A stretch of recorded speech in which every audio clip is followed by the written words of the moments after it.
Hello friends, movies all অ্যাবাউটে আপনাদের স্বাগত। অনুরাগ বাসুর মেট্রো ইন দিনো মুভির ট্রেলার ড্রপ করা হয়েছে। মুখ্য চরিত্রে আদিত্য রয় কাপুর, সারা আলি খান, পঙ্কজ ত্রিপাঠী, কঙ্কনা সেন শর্মা, শাশ্বত চ্যাটার্জি, অনুপম খের, নীনা গুপ্তা, ফতিমা সানা শেখ ও আলী ফজল, মানে একটা বিশাল বড় কাস্ট। এক কথায় বললে ট্রেলারটা কিন্তু আমার বেশ ভালো লাগলো, এবং এই ট্রেলারের সবথেকে বড় পজিটিভ পয়েন্ট হলো এর গানগুলো দারুণ হয়েছে। মানে প্রীতম আর অরিজিৎ সিং এই দুটো মানুষ একত্রে পুরো ফাটাফাটি করে দিল। গান ট্রেলারটাকে অনেকটা এনহ্যান্স করে দিয়েছে।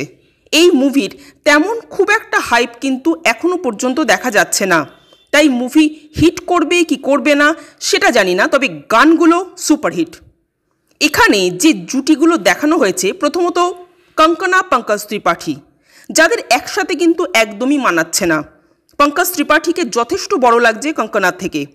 এখানে কঙ্কনা পঙ্কজ ত্রিপাঠী স্বামী স্ত্রী, বহু বছরের তাদের বিবাহিত জীবন, কিন্তু বয়সের মধ্যপ্রান্তে এসে পঙ্কজ ত্রিপাঠীর এখন অল্প বয়সী মডার্ন মেয়েদের দিকে দৃষ্টি চলে যাচ্ছে, যেটা স্ত্রী হিসেবে কঙ্কনা একেবারেই মেনে নিতে পারছেন না। তো এই গল্পটার মধ্যে বোঝাই যাচ্ছে একটা মজা, একটা ইমোশন, একটু প্রেম, সব কিছুই মিলিয়ে মিশিয়ে থাকবে। অন্যদিকে আদিত্য রয় কাপুর ও আলী ফজলের ক্যারেক্টারের মধ্যে একটু সিমিলারিটি আছে। দুজনের কেউই দায়িত্ব নিতে চায় না, দায়িত্ব নিতে ভয় পায়। ওদিকে অনুপম খের আর নীনা গুপ্তা, যাদের কেমিস্ট্রিটা আমাদের লাইফ ইন এ মেট্রোর ধর্মেন্দ্র নাফিসা আলীর কথা মনে করিয়ে দেয়। তো প্রত্যেকটা জুটি নিজের নিজের গল্প নিয়ে আসছে, কিন্তু সকলের গল্প কি একই সূত্রে বাঁধা সেটা তো সময়ই বলবে। তবে এখানে সব জুটি কিন্তু খুব ফ্রেশ জুটি আনা হয়েছে। মানে সব জুটি যে খুব মানানসই লাগছে তা নয়, তবে পরিচালক একটা ফ্রেশনেস আনার চেষ্টা করেছেন। অনেক ভালো ভালো অভিনেতাদের এখানে কাস্ট করা হয়েছে, যদিও সারা আলি খান অবশ্য সেই লিস্টে পড়েন না। যাই হোক, অন্যদিকে আবার আলী ফজল এবং ফতিমা সানা শেখ, এই দুজনেরই প্রবলেম হলো এরা কোনো কোনো মুভিতে দারুণ কাজ করেন, আবার কোনো কোনো মুভিতে অত্যন্ত খারাপ।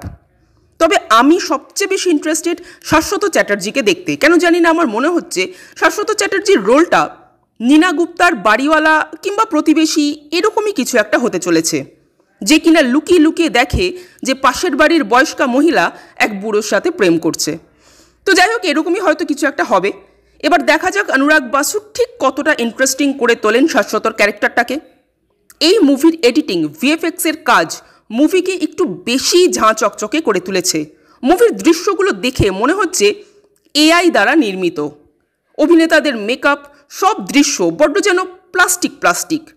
মানে এই ধরনের স্টাইল সাধারণত রূপকথার গল্পের সাথে কিন্তু বেশি ভালো মানায়।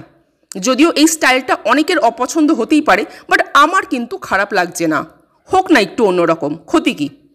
ওভারঅল এই ট্রেলারটা আমার বেশ ভালো লাগলো। আপনাদের কেমন লেগেছে কমেন্ট করে জানাবেন, আর আমাদের ভিডিও ভালো লেগে থাকলে প্লিজ লাইক, শেয়ার, সাবস্ক্রাইব করতে ভুলবেন না। Thank you.